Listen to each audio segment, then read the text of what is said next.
अस्सलामुअलैकुम। आज की वीडियो में हमने पढ़ना है हेल्पिंग वर्ब्स और ज़्यादा तवज्जो देंगे हम बी वर्ब्स पर कि बी वर्ब्स क्या होते हैं। देखो यार, आप लोग ना सेंटेंस बनाना तो सीख लेते हो, मगर सेंटेंस बनाने से पहले ये कुछ 4-5 टॉपिक होते हैं, हेल्पिंग वर्ब, बी वर्ब्स, इस तरह के। इन्हें अगर आप पढ़ लो ना, यकीन मानो सेंटेंस बनाना आपके लिए बहुत आसान हो जाता है। फिर आपको ना सेंटेंस बनाने के लिए दिमाग में सोचना नहीं पड़ता, आपको खुद ही आ जाता है कि यार कहाँ पे इस लगेगा, कहाँ पे आर, कहाँ पे वर, कहाँ पे वॉस। सही है। ज़्यादा बड़ी वीडियो नहीं है, छोटी सी वीडियो होगी जिसमें आज इंशाल्लाह हम हेल्पिंग वर्ब और बी वर्ब्स को बहुत स्मूथली समझ लेंगे। और अगर ये टेबल जो मैंने आपके सामने बनाया है कि बी वर्ब्स जो हैं वो कौन कौन से सेंटेंसेस में या कौन कौन से टेंसेस में यूज़ होते हैं, ये आप देख लो, और किस पर्सन के साथ कौन सा बी वर्ब लगता है ये आप याद रख लो। यकीन मानो आपकी इंग्लिश खुद ही अच्छी हो जाएगी। सही है, चलो शुरू करते हैं। अच्छा, बहुत सारे बच्चों को ये कन्फ्यूजन होती है कि यार बी वर्ब और हेल्पिंग वर्ब सेम चीज़ है। नहीं, ऐसा नहीं है। देखो, हमारी बॉडी है ना, बॉडी का हिस्सा है हमारा हाथ, है ना, तो हाथ क्या हुआ, हमारा पार्ट ऑफ अ बॉडी। इसी तरह से जो बी वर्ब है ना, वो हेल्पिंग वर्ब की टाइप है। यानी हेल्पिंग वर्ब है और हेल्पिंग वर्ब में टाइप्स मौजूद हैं जो कि हैं हमारे पास बी वर्ब्स। बात समझ गए ना? इस चीज़ को बस दिमाग में रखना, यहाँ थोड़ी बहुत कन्फ्यूजन हो जाती है तो मैंने क्लियर कर दिया। अच्छा, एक चीज़ मैं आप लोगों को कहूँगा कि आप अगर हमारे ग्रुप्स में ऐड होना चाह रहे हो, जिसमें हम आपको इंग्लिश ग्रामर की ना प्रॉपर कोर्स करा रहे हैं, जिसमें हम आपकी प्रेजेंटेशन ले रहे हैं लाइव, जिसमें आपको इंग्लिश बोलना सिखाते हैं, टीचर के सामने आप इंग्लिश बोलते हो, टेस्ट देते हैं, एमसीक्यूज़ और लाइव क्लासेस, बहुत सारी चीज़ें मिलती हैं, तो उन ग्रुप्स में आप ज़रूर ऐड होना। नंबर यहाँ पर आ रहा है, 3000 रुपये फ़ीस है पूरे साल के लिए। सही है, ज़रूर कांटेक्ट कर कर ऐड होना। चलो स्टार्ट करते हैं कि सबसे पहले बी वर्ब, हेल्पिंग वर्ब और ऑक्सिलरी वर्ब होते क्या हैं। देखो यार, हेल्पिंग वर्ब और ऑक्सिलरी वर्ब, इसकी जो है ना हमारे पास 3 टाइप्स मौजूद हैं। एक है हमारे पास बी वर्ब, जिसे हम अभी डिटेल में पढ़ेंगे। एक है हमारे पास हैव वर्ब्स। हैव वर्ब आपने बहुत कम सुना होगा, लेकिन यूज़ करें आपने। अब देखो, आप किसी चीज़ को इस्तेमाल करते आए हो मगर आपको उस बारे में पता नहीं था, तो ये कोर्स आपको ये मदद कर रहा है कि आपको बिल्कुल बेसिक्स बता रहा है ताकि लिखते वक्त भी गलती ना हो। एक है डू वर्ब्स। सही है, चलो सबसे पहले समझते हैं कि हेल्पिंग वर्ब क्या है। देखो यार, हेल्पिंग वर्ब जो है ना वो हमें मदद करता है। किसमें? हमारे वर्ब के साथ ये लगता है और हमें मुख्तलिफ चीज़ों के बारे में बताता है। हेल्पिंग वर्ब हमें ये भी बताता है कि यार ये सेंटेंस कौन सा है। सही है। अब देखो, मैं आपके पास है ईटिंग, EATING, ईटिंग।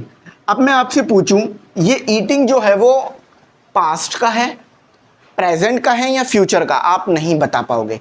लेकिन अगर मैं आपके आगे लगा दूं, इसके आगे लगा दूं इस ईटिंग, तो फिर आप श्योर होके बता दोगे कि सर ये प्रेजेंट का है। सही है, तो समझ में आया ना हेल्पिंग वर्ब क्या कर रहा है। हेल्पिंग वर्ब आपको मदद कर रहा है, आपके वर्ब के साथ लग रहा है। ये आपका मेन वर्ब है, याद रखना, इसको भी याद रखो, ये आपका मेन वर्ब है। ईटिंग क्या है? Main verb. इसी तरह रन, स्लीपिंग, टीचिंग, कैचिंग और बहुत सारी हो सकते हैं। तो मेन वर्ब है, मेन वर्ब के साथ बी वर्ब लगता है या हेल्पिंग वर्ब लगता है, जिसकी मदद से हमें जो है वो मुख्तलिफ चीज़ों को पहचानने में मदद मिलती है। सही है। अच्छा, अब ये इस है तो मैं ये भी समझ सकता हूँ कि यार काम करने वाला कोई थर्ड पर्सन होगा। आई इस तो नहीं होता ना, दे इस भी नहीं होता, ही शी इट इस होता है। ठीक है, तो बहुत सारी चीज़ें बता रहा है। तो देखो लिखा हुआ है हेल्पिंग वर्ब और ऑक्सिलरी वर्ब। अच्छा, ये बात भी याद रख लो कि हेल्पिंग वर्ब को हम ऑक्सिलरी वर्ब्स भी कहते हैं। आर वर्ब्स, अच्छा ये वर्ब ही होते हैं मगर मेन वर्ब के साथ लगते हैं। और एक्टिव वॉइस, पैसिव वॉइस, इसके अंदर भी इनका बहुत बड़ा किरदार होता है। देखो ना, ये लिखा हुआ है वॉइस, वॉइस से मुराद ये एक्टिव वॉइस, पैसिव वॉइस है। तो एक्टिव वॉइस और पैसिव वॉइस के अंदर भी ना बी वर्ब्स बहुत ज़्यादा आपको मदद करते हैं। ठीक है, जब आप कंटिन्यूअस का जुमला लगाते हो तो जस्ट आप इस लगा देते हो और फिर इसके बाद फोर्थ फॉर्म इस्तेमाल करते हो वर्ब की। लेकिन जब आप जुमला बनाते हो पैसिव का तो आप इस तो लगाते हो मगर वर्ब की फोर्थ फॉर्म नहीं लगाते। तो वो जब आएंगे तो मैं मज़ीद डिटेल में लेके जाऊँगा। सही है, समझ में आया? मूड और क्वेश्चन बनाने के अंदर भी बी वर्ब बहुत ज़्यादा मदद करते हैं। आपको क्वेश्चन बनाना है, कहते हैं ना यार, do you want to eat, क्या आप खाना चाहते हो? Do you want to eat, देखो do you want to eat, अब कभी आपने ये लिखा हुआ नहीं देखा होगा, if you want to eat, है ना। तो हेल्पिंग वर्ब आपको क्वेश्चन बनाने में भी मदद करते हैं। तो इसके बाद बस जस्ट क्लासेस स्टार्ट होने वाली हैं हमारी टेंसेस की, तो उसमें इंशाल्लाह मज़ीद डिटेल में भी चीज़ें समझ आ जाएंगी। अच्छा, अब आ जाते हैं हमारे पास बी वर्ब्स। तो बी वर्ब्स जो है वो टाइप है, is a types of helping verb. Helping verb की टाइप है। याद रखना हमारे पास हेल्पिंग वर्ब 3 तरह के हैं। एक है हमारे पास बी वर्ब, एक है हमारे पास हैव वर्ब, एक है हमारे पास डू वर्ब। तो ये सब हेल्पिंग वर्ब है जो कि हेल्प करते हैं आपको। आपके देखो ये वांट मेन वर्ब था ना, लेकिन वांट और ईट, लेकिन उससे पहले हमने डू लगाया ताकि क्वेश्चन बना सकें। तो ये जो हमारे हेल्पिंग वर्ब है ना, ये हमें मुख्तलिफ जगहों पे मदद करेंगे। सही है, चलो तो पहले बी वर्ब समझ लेते हैं। तो बी वर्ब हमारे पास कौन से हैं? Is, am, are, was, were, be, been, being. अच्छा, तो is, am, are, was, were कब यूज होते हैं मैं भी आपको बता देता हूँ। सही है। अच्छा, उसके साथ होता है हैव वर्ब, जो कि आप परफेक्ट के अंदर यूज करते हो, परफेक्ट के जुमले में यूज करते हो। Have, has, had. उसके बाद डू, डू, डज, डिड। सही, ये भी हेल्पिंग वर्ब है। अब हम ज्यादा फोकस करेंगे अपना बी वर्ब पे। ठीक है, बी वर्ब पे। अब बी वर्ब आपके साथ, अब बी वर्ब आपको 2 चीजें बताएगा, इसको दिमाग में बिठा लो, यकीन मानो, कॉन्सेप्ट क्लियर कर लो आज। बी वर्ब आपको 2 चीजें बताएगा। एक क्या बताएगा? जुमला कौन सा है। बी वर्ब देखकर आप जुमला बता सकते हो कि ये प्रेजेंट का है, पास्ट का है, फ्यूचर का। अभी आपके सामने मैं करके दिखाता हूं ये चीज। दूसरा ये भी बता सकते हो कि वर्ब कौन सा है।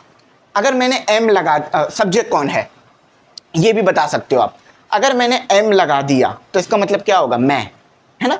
शी एम तो नहीं होता ना, कभी ये सुना है? शी एम, है ना, नहीं ना। अगर मैं बोल रहा हूं तो भी गलत लग रहा होगा आपको, खुद से महसूस हो रहा होगा कि यार ऐसा कभी पढ़ा नहीं कहीं। तो आप क्या लगाते हो? शी इज, है ना। तो इसने क्या किया? सब्जेक्ट के बारे में भी बता दिया कि सब्जेक्ट कौन था। ठीक है, फर्स्ट पर्सन था, सेकंड पर्सन था, थर्ड पर्सन था। ठीक है, और साथ ही साथ इसने ये भी बता दिया कि जुमला प्रेजेंट का होगा। तो बी वर्ब क्या कर रहा है? दो काम कर रहा है। एक तो पर्सन को पहचानने में मदद करवा रहा है। पर्सन, पर्सन कौन है? मैं हूं, आप हो, वो है। देखो, मैं क्या हो गया? First person. आप क्या हो गए? सेकंड पर्सन, तुम। और वो, हम तीसरे बंदे की बात करें तो थर्ड पर्सन। 3 पर्सन है हमारे पास, फर्स्ट, सेकंड, थर्ड। सही है, बात समझ गए ना। अच्छा, तो यही चीज देखो इंग्लिश में भी लिखी हुई है। A be verb is a verb. Be verb एक वर्ब है that shows the state. State बताएगा। स्टेट यानी जुमला कॉन्टिन्यूअस का है, प्रेजेंट का है, पास्ट का है, इंडेफिनिट है, सब बताएगा ये आपको। कंडीशंस और एग्जिस्टेंस, एग्जिस्टेंस यानी सब्जेक्ट कौन है, of the subjects. It can be use as a main verb और हेल्पिंग वर्ब। तो ये मेन वर्ब के तौर पे भी यूज हो सकता है, हेल्पिंग वर्ब के तौर पे भी यूज हो सकता है। चलो, अब ये याद रख लो, जिंदगी में कभी बच्चों ये बात नहीं भूलना कि आपके पास जो है वो बी वर्ब किस पर्सन के साथ कौन सा यूज होता है और किस टेंस में क्या यूज होता है। सही है, हमेशा याद रखना। आई के साथ अगर प्रेजेंट का जुमला बना रहे हो तो आई वॉज नहीं कहोगे, आप कहोगे I am. I am teaching, मैं पढ़ा रहा हूं। प्रेजेंट में पढ़ा रहा हूं ना, अभी पढ़ा रहा हूं ना, आप पढ़ रहे हो। You are learning. सही है, तो आई के साथ एम प्रेजेंट के अंदर। पास्ट बोलना है, आई वॉज देयर, मैं वहां था, माजी में वॉज लगा देना।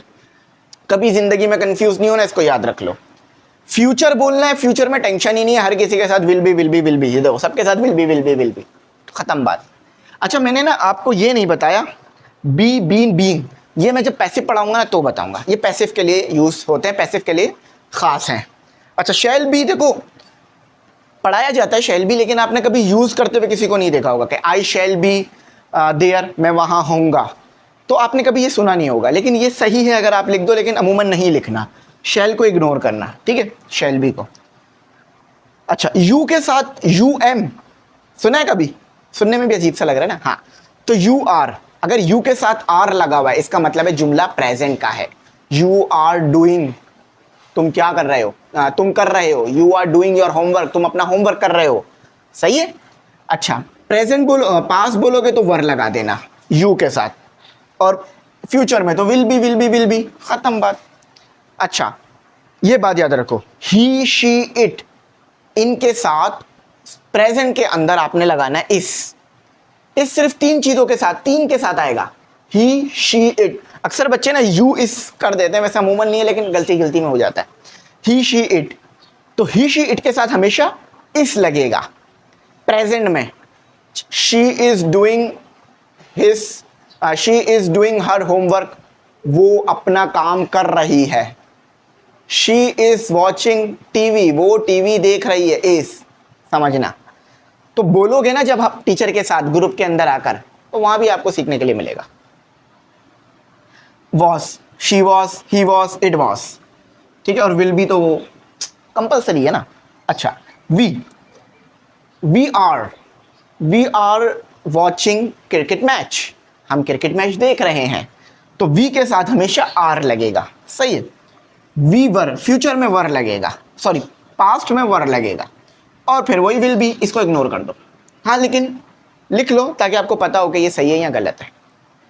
दे के साथ they are playing cricket, they are learning from Amy English centre, सही है। They were learning English grammar topic, सही है। और विल बी, अब देखो मैंने आपको ऐसा गाइड कर दिया है इस टेबल की मदद से, अब आपने ज़िंदगी भर ये नहीं भूलना, सही है। अक्सर पता है क्या होता है, हम लोग ना डायरेक्ट कुछ शुरू कर देते हैं, उसके पीछे की बेसिक नहीं पढ़ते, फिर मज़ा नहीं आता। तो बेसिक पढ़ लो ना तो मज़ा आ जाता है चीज़ों का। तो आई होप मेरी बात आपको समझ में आई होगी। तो यहीं तक रखते हैं, और मुश्किल नहीं था, आई होप आसान होगा आपके लिए, ठीक है। अगर कुछ ना समझ में आया हो तो आप मुझे ज़रूर पूछना। अच्छा, मैंने हैव वर्ब्स और डू वर्ब्स इनको बहुत ज़्यादा डिटेल में नहीं लेके गया, क्योंकि ये जस्ट सेंटेंसेस में यूज़ हो रहे होते हैं तो वो हम पढ़ लेते हैं। हेल्पिंग वर्ब हमारे लिए मोस्ट इंपॉर्टेंट होते हैं, ये हर जगह यूज़ हो रहे होते हैं, हर सेंटेंस में आ ही रहा होता है अमूमन, तो इसलिए मैंने इसको ज़्यादा डिटेल में लेके गया। लेकिन हेल्पिंग वर्ब्स मैंने आपको पढ़ा दिए। यहीं तक रखते हैं, उम्मीद है मेरी बात समझ आई होगी। छोटे छोटे से ये लेक्चर्स हैं लेकिन बहुत ज़्यादा हेल्पफुल है। Thanks for watching. अल्लाह हाफिज़। कीमती दुआ में ज़रूर याद रखें।